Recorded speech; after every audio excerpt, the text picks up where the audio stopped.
Chapter 2, in which Pooh goes visiting and gets into a tight place.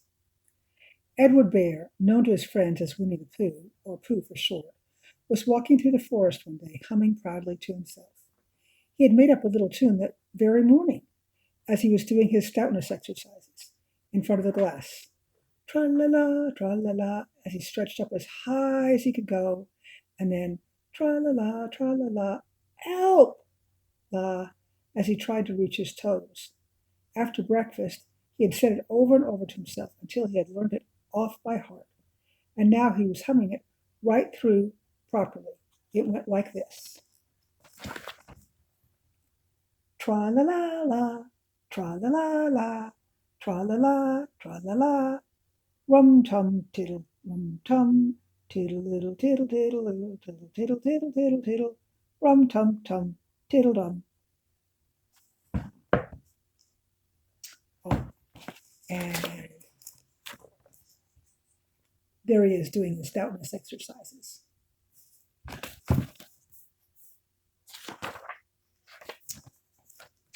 Well, he was humming to himself and walking along, gaily wondering what everybody else was doing and what it felt like being somebody else, when suddenly he came to a sandy bank, and in the bank was a large hole. Aha, said Pooh. Rum-tum-tiddle-rum. If I know anything about anything, that hole means rabbit, he said. And rabbit means company, he said. And company means food, and listening to me humming and such like. Rum-tum-tiddle-tum. So he bent down, put his head in the hole, and called out, Is anybody home? There was a sudden scuffling noise from inside the hole, and then silence. What I said was, Is anybody home? Called Pooh very loudly. No, said a voice, and then added, You needn't shout so loud. I heard you quite well the first time. Bother, said Pooh. Isn't there anybody here at all? Nobody. Winnie the Pooh took his head out of the hole and thought for a moment. There must be somebody in there, because somebody must have said nobody. So he put his head back in the hole and said, Hello, Rabbit. Isn't that you? No, said Rabbit, in a different sort of voice this time. But isn't that Rabbit's hole? He took his head out of the hole and had another think. Then he put it back and said, Well, could you kindly tell me where Rabbit is? He is going to see his friend Pooh Bear, who is a great friend of his. But this is me, said Bear, very much surprised. What sort of me? Pooh Bear. Are you sure? Said Rabbit, still more surprised. Quite sure, said Pooh. Oh, well, then come in. And there's Pooh coming in to visit Rabbit. So Pooh pushed and pushed his way through the hole. At last he got in.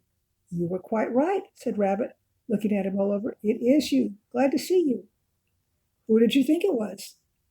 Well, I wasn't sure. You know how it is in the forest. One can't have anybody coming into one's house. One has to be careful. What about a mouthful of something? Pooh always liked a mouthful of something at 11 o'clock in the morning, and he was very glad to see Rabbit getting out the plates and mugs. And when Rabbit said, honey or condensed milk with your bread, he was so excited that he said, both. And then, so as not to seem greedy, he added, but don't bother about the bread, please. And for a long time after that, he said nothing. Until at last, humming to himself in a rather sticky voice, he got up, shook Rabbit lovingly by the paw, and said that he must be going. Must you? Replied Rabbit politely. Well, said Pooh, I could stay a little longer if you... And he tried very hard to look in the direction of the larder. As a matter of fact, said Rabbit, I was going out myself directly. Oh, well then I'll be going on. Goodbye. Well, goodbye if you're sure you won't have any more. Is there more? Pooh asked quickly. Rabbit took the covers off the dishes and said, No, there wasn't. I thought not, said Pooh, nodding to himself. Well, goodbye. I must be going. So he started to climb out of the hole.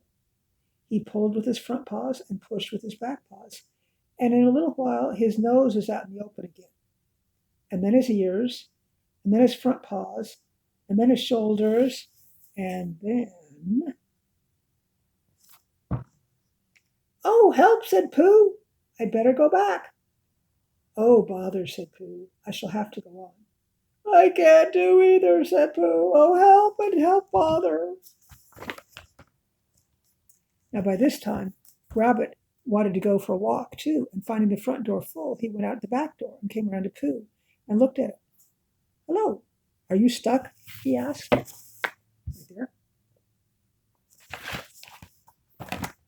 "No," said Pooh carelessly, "just resting and thinking and humming to myself."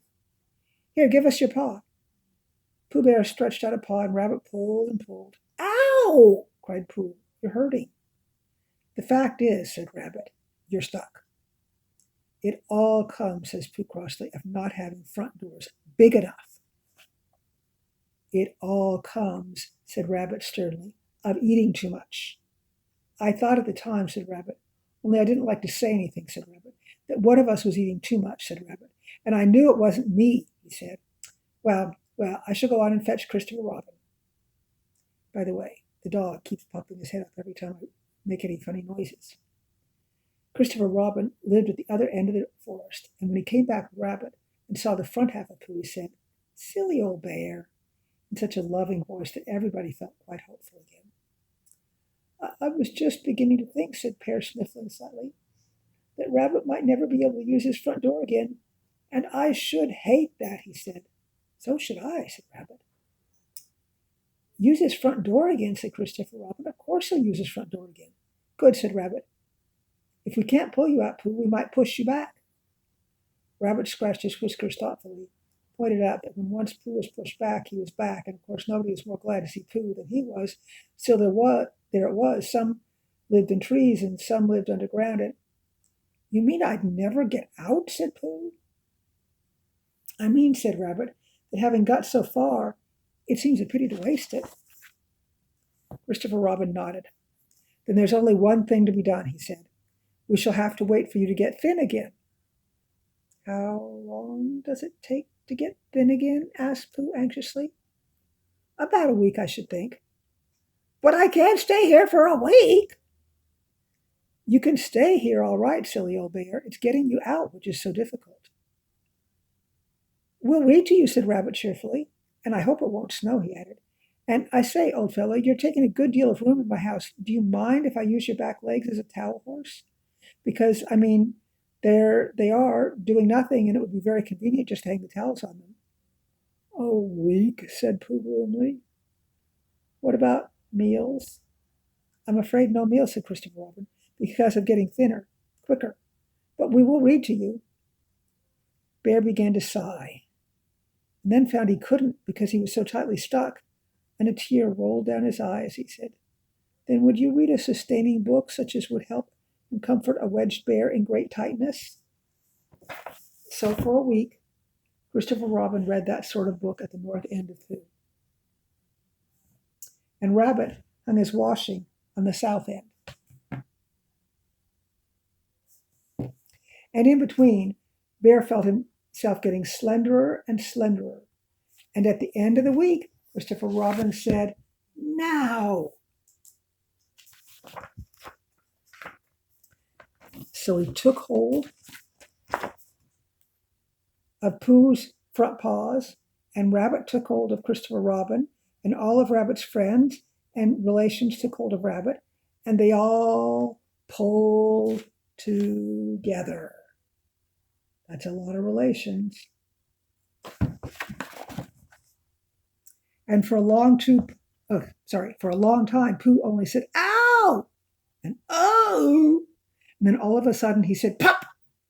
just as if a cork were coming out of a bottle. And Christopher Robin and Rabbit and all of Rabbit's friends and relations went head over heels backwards. And on top of them all came Winnie the Pooh, free. So with a nod of thanks to his friends, he went on with his walk through the forest, humming proudly to himself. But Christopher Robin looked after him lovingly and said to himself, "Silly old bear."